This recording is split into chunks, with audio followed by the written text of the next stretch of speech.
days. Always try to show the sky.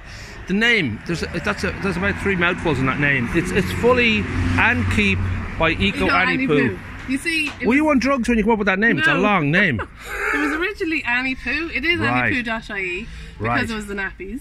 There you go. But then you see, people thought poo and food didn't go together. That's true. That is very true. You had to keep going. Even though it's not that type of poo. We should say 8 years ago was really the beginning of this, and we're going back to poo. You literally sort of said, I'm getting too old for this shit, kind of thing. But that idea that, you know, you just thought, well, why aren't we using cloth nappies? Was it, I don't know if that was like, you know, everyone thought like, oh, you can't do that. We all use disposables. Was it a tough few weeks to get into that, or? Yeah, no, it was really. But there was a thing called Real Nappy Week, and they had special offers on and stuff.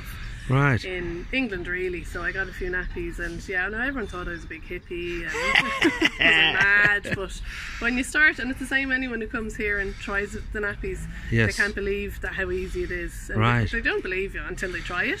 So they are, yeah, because I'm old enough now to have a mum who didn't use disposables. They weren't around. So you're talking about like the 60s into the 70s. It was still a standard.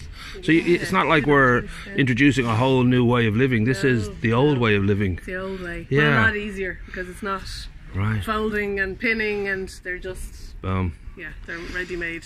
Now, just to prove your seriousness on it, it was a 2018. You went for the world record. Where? Was it 11? 2011, right. Sorry, right. Yeah. My phone, I'm not a good. I was reading it off my phone. I'm not good with the old eyesight, but it's still pretty amazing. Where did this all take place? This was a major. It was in the Presbyterian Hall across from St. Bridget's. Right. Yeah, so we had 25 babies changed into cloth nappies, and that went into the Guinness. It never went into the book. It went on to the online. Okay, but still. So it's done every year. Right. It's no longer a Guinness World Record because they wanted it to be videoed. So right.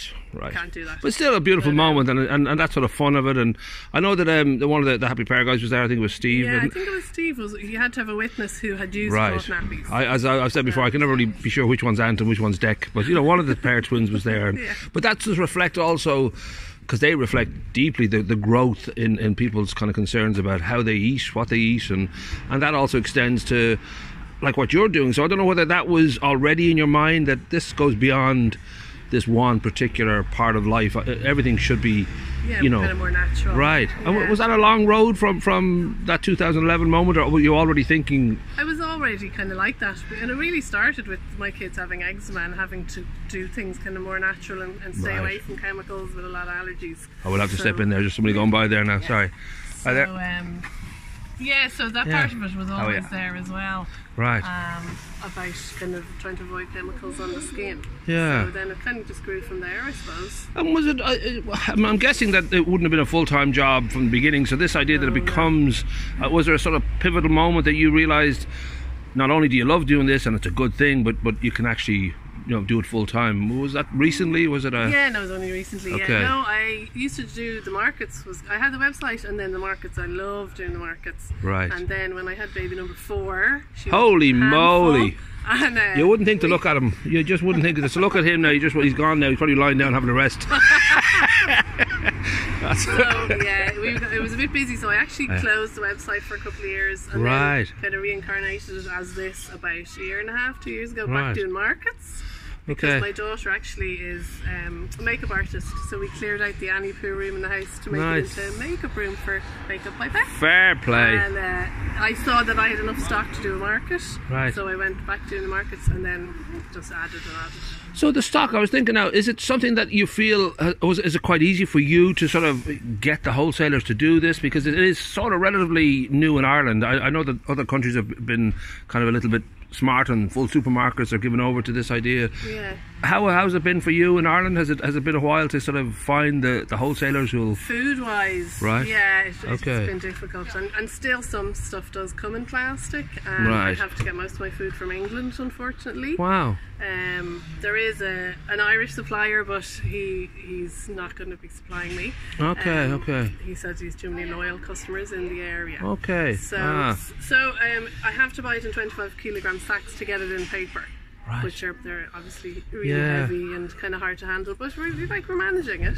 And it does strike me that, you know, all the major supermarkets, Tesco's and Aldi and all that, they recognise the huge growth and people, if they have the choice, generally like the idea, at least, that they're getting something that's not nobody cried when it went from being born to being here, or whatever the hell you might be doing.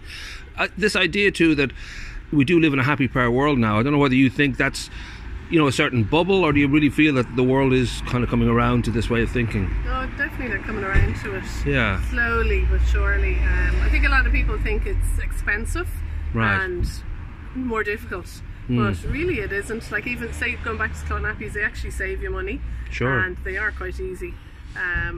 As far as the food package free, everybody wants to get their food without all that packaging. People are really sick of it. Sure. But it is a lot of work. So I think the supermarkets might shy away from it because they know they've got to. It has to be sort of one-on-one, which is what the way supermarkets are going. It's nobody on one. Like, it's one member of staff for every 1,000 customers. You know, they just don't want to put the bodies out there. No. But that feeling too that you know that you are, as I said, stepping back rather than trying a new world. This is, you know, how we lived. You know, you would go to farms and you would get the milk or get the eggs, and you would go to whoever made the food and you would sort of barter it and all that. So it's been here now for about 3 months, 2 months? Not even 2 months. Okay, all right. 6 weeks actually, brilliant. And does it? I'm guessing it feels a little bit like a dream come true, or I don't know if you sort of feel you're too busy to sort of stop and think, oh, this is what I always wanted to do. Yeah, probably that at the minute. Right. It's great. It was Ross who put me onto the shop because it's so hard to get a premises in Great. Sure, yes. So between Ross and Sandra, I'm delighted, to get a little spot. I'm pretty sure one day Ross will be made an actual saint. There has to be some deal on it. So we just remind people, we will put in the Google map and all that, and I think people in Greystones know where you are now, which is great. But again, that name, And Keep by Eco Anipu. If you ever start a band, you're not allowed to name it, alright? It's just